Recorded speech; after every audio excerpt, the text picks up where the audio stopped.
Durante muito tempo, a única luz que conhecíamos vinha do céu. De dia, o sol. À noite, um número incontável de estrelas. E desde o início, nossos ancestrais acreditavam que o sol e as estrelas eram celestiais, de outro mundo. E eles estavam certos.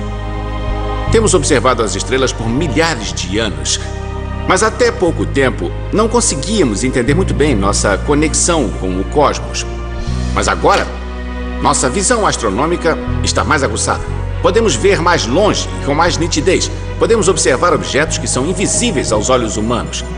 Nossa visão, cada vez mais aprimorada, nos permitiu realizar grandes descobertas, revelando um universo impressionante e maravilhoso. O que veremos a seguir são as 13 maiores descobertas da astronomia.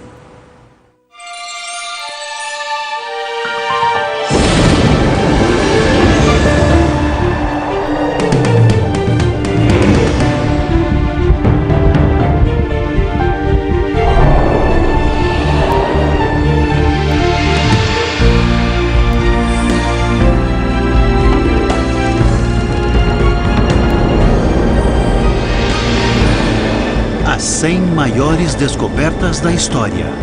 Astronomia.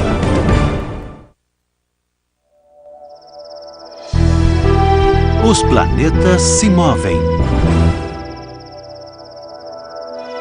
Nossa primeira grande descoberta aconteceu ao longo de séculos, quando os primeiros seres humanos observavam cuidadosamente o céu em lugares como este, nos desertos vazios e sem nuvens do sudoeste americano, no Oriente Médio, na África e na América do Sul. Entre estes antigos astrônomos, os mais importantes foram os mesopotâmicos. Eles consideravam os objetos no céu como deuses e construíam torres gigantescas para poder testemunhar o nascer e o pôr do sol, a lua e as estrelas. Por mais de 1000 anos, eles utilizaram tabuletas de argila para registrar o que viam. Para saber mais, fui visitar o professor de astronomia Owen Gingerich. Este é um exemplo de uma destas tabuletas de argila. Tente ler. Essas pessoas escreviam com letras bem pequenas. Eu fiquei muito surpreso quando uma pessoa entrou no meu escritório, pegou esta peça e começou a ler. E que língua é esta? Eu acho que é babilônio. Centenas destas tabuletas estavam desenterradas. Entre estas centenas de tabuletas estava uma chamada de Vênus de Amizāduqa. Amizāduqa. Bom, na verdade, ele foi um rei babilônio muito antigo, dos séculos 16 ou 17 a.C. E esta tabuleta registra o movimento do planeta Vênus.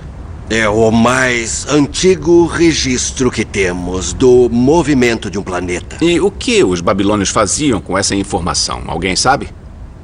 Bom, era um país em que os rios Tigre e Eufrates podiam ter várias enchentes imprevisíveis. E o firmamento, em contraste, era tão maravilhosamente estável. Então, um tipo de astrologia se desenvolveu para tentar entender a ordem do cosmos, observando o céu e esperando talvez que essas configurações fornecessem algumas pistas sobre o que iria acontecer aos governantes terrestres lá embaixo. Então, eles começaram a registrar presságios, certos acontecimentos ruins, digamos politicamente. Como eram as estrelas no céu? Os planetas estariam na mesma disposição na próxima vez em que algo terrível acontecesse? Depois que os mesopotâmicos realizaram seus primeiros registros, os gregos deram o próximo passo.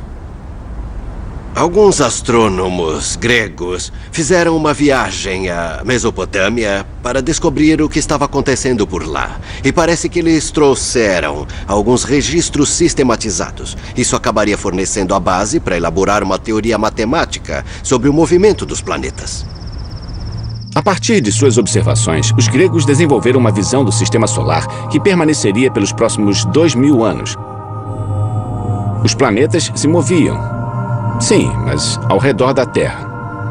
Nossa próxima grande descoberta faria esta crença cair por terra. se move. Estamos no ano de 1543. Um homem de 70 anos está morrendo. Seu nome? Nicolau Copérnico. Ele era médico e advogado de profissão, mas por quase 40 anos também foi astrônomo amador. Uma prática que o levou a desafiar uma das crenças mais fundamentais e sagradas de seu tempo. Quando jovem, Copérnico estudou o céu e descobriu que o sistema geocêntrico dos gregos falhava ao prever o movimento planetário. Ele começou a se perguntar se a própria Terra não estaria em movimento. Aqui temos o sistema de Copérnico, mas eu ajustei para ser um sistema ptolemaico, porque a pequena lâmpada está na Terra em vez do Sol. Em vez do Sol, para podermos ver as linhas de vista enquanto se movem. Então, o que estamos vendo aqui é a sombra de Saturno. Saturno se move lentamente para trás, mas veja Marte. Marte está andando para trás. Está mesmo. Ele é retrógrado. Como vimos pela lâmpada na Terra. É assim que o vemos a partir da Terra. Agora ele vai parar e vai começar a ficar menor. Ele vai desaparecer no céu. Agora ele irá para frente de novo. Mas aqui está a ideia de Copérnico. Agora o Sol está no centro. O Sol está no centro. E de repente, todos os planetas estão se movendo sempre da mesma forma. Eles não param.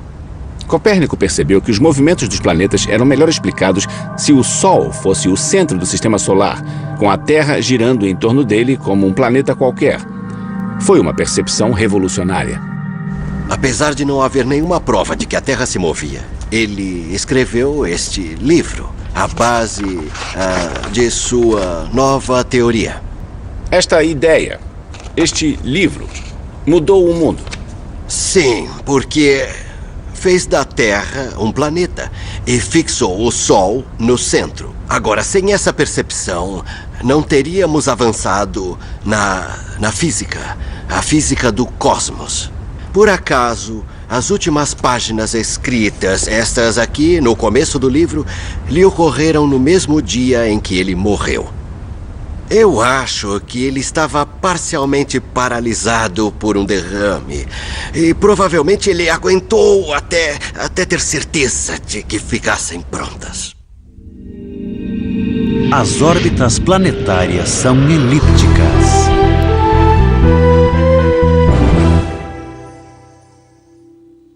Todos, dos gregos a Copérnico, presumiam que as órbitas dos planetas tinham que ser circulares. Mas em 1571, o matemático alemão Johannes Kepler derrotou esta suposição com nossa próxima grande descoberta. Desprovido de instrumentos, Kepler improvisou formas de calcular a órbita circular de Marte. O trabalho era tedioso. Kepler escreveu que quase foi levado à loucura, calculando e refletindo sobre o assunto. Seus cálculos começaram a revelar que o conceito dos planetas se moverem em círculos simplesmente não funcionava. Então ele teve uma nova ideia. Kepler percebeu que o Sol devia estar conduzindo os planetas de uma forma que ele ainda não compreendia inteiramente. E para obter uma descrição coerente, ele descobriu que a trajetória seria uma elipse e não um círculo. Com este insight revolucionário, Kepler inventou o primeiro método de prever com precisão o movimento dos planetas e das estrelas através do firmamento. Quando suas tabelas previram que o planeta Mercúrio passaria em frente ao Sol, e nenhuma outra tabela chegou nem perto, foi uma prova dramática da precisão de sua astronomia. Ela ligava os movimentos dos planetas solidamente ao Sol. Este foi um ponto muito importante que ajudou a enfatizar a ideia de que o sistema heliocêntrico de Copérnico realmente possuía uma importância física.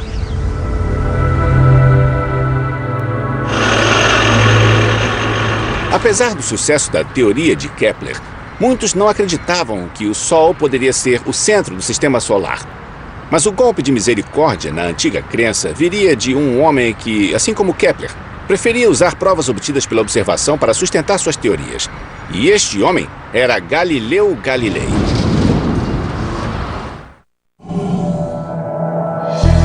Júpiter tem luas. Conheça Galileu Galilei.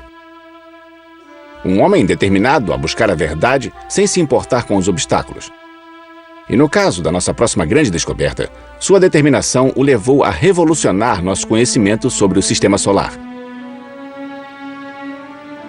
No ano de 1609, Galileu ficou fascinado por uma nova invenção chamada telescópio. Na verdade, era um brinquedo de carnaval.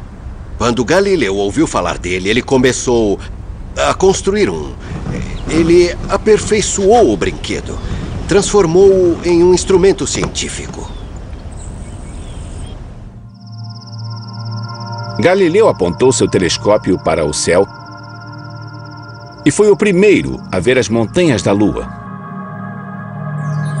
e os aglomerados estelares da Via Láctea. E então teve uma visão extraordinária.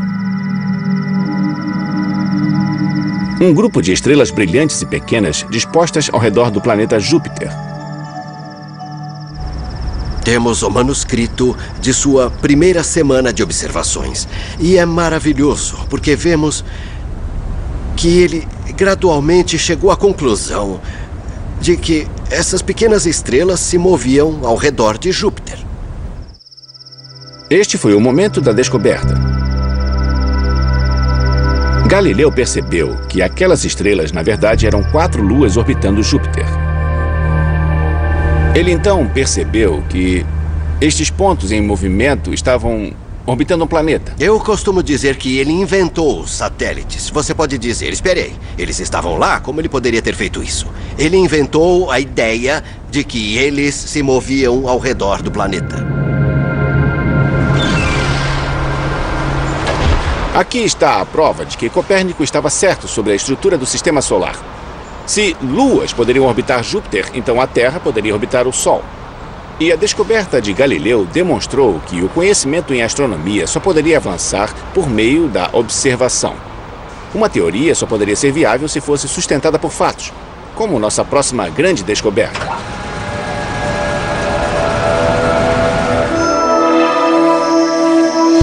O cometa Halley.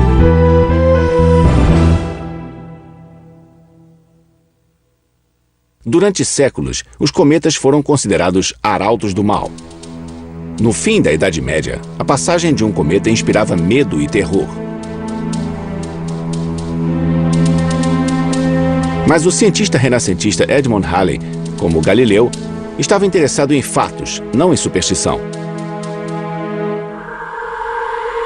Em 1695, ele começou a procurar registros de ocorrências antigas e recentes de cometas. Ele encontrou 24 cometas cuja passagem pelo céu havia sido registrada com detalhes suficientes para que ele esboçasse suas órbitas. Para sua surpresa, ele descobriu que 3 daqueles cometas pareciam seguir a mesma órbita aproximada, circundando o Sol a cada 76 anos. A partir disso, ele pensou, muito bem, este é um cometa que irá retornar dentro de 76 anos. Ele compreendeu que aqueles 3 cometas, na verdade, eram o mesmo cometa. O mesmo cometa. Halley tinha tanta certeza da órbita do cometa que fez uma previsão arrojada. Ele disse que o cometa retornaria no ano de 1758. E adivinha? Ele voltou. O cometa voltou. Infelizmente, Halley não viveu para saborear sua descoberta. Desde então, o cometa Halley, como se tornou conhecido, foi avistado 3 outras vezes por animados observadores do céu em todo o planeta. Não mais um mau presságio, a descoberta do cometa de Halley se tornou um marco na história da astronomia, substituindo uma crença supersticiosa por uma compreensão científica e racional do universo físico.